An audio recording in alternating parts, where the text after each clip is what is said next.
Any person who wants to achieve at a high level in anything that you do, I want you to understand something. There are 5 investments that you absolutely must, not optionally, not maybe, you must put in if you're going to be successful. I'm going to tell you what those 5 investments are. I'm going to tell you why they matter so much, how much each one matters relative to the others, and how you put these together to make it work in your life. The 5 forms. Number 1 is time.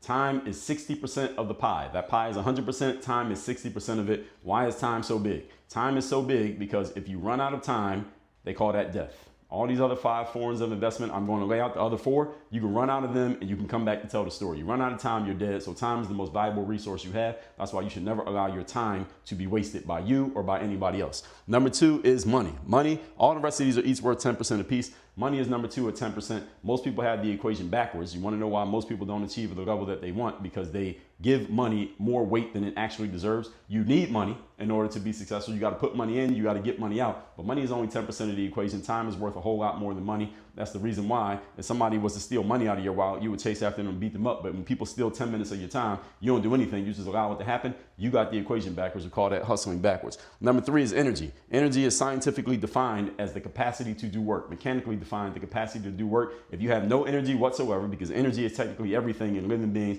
when there is no energy, that is called dead. You need energy to do things. It's 85% of the overall job in life. If you have a lot of energy, but not a lot of skill, information, or knowledge, you can still be successful because you can keep trying things. You run out of energy with all the skill, knowledge, and tools in the world, you're not going to achieve much. Number 4 is attention. Attention is what direction are you looking at? Right now, hopefully you're paying attention to what I'm saying, but you may not actually pick up on everything I'm saying, so you might want to watch this again. Attention is the direction that you are looking. Where are you looking to get what you want? You can look this way, you can look that way, you can look that way, you can look that way. Your attention can be on in a lot of different directions. You choose where your attention goes, and this is why we talk about things like attention span.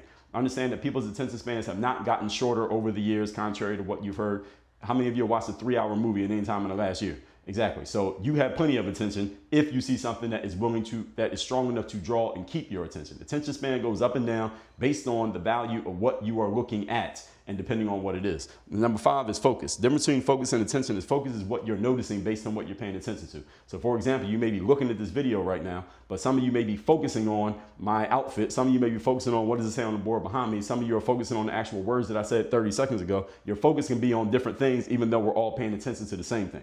You ever been to school and the teacher was talking for the last 10 minutes and you can't remember a single thing she said, even though you're looking at her?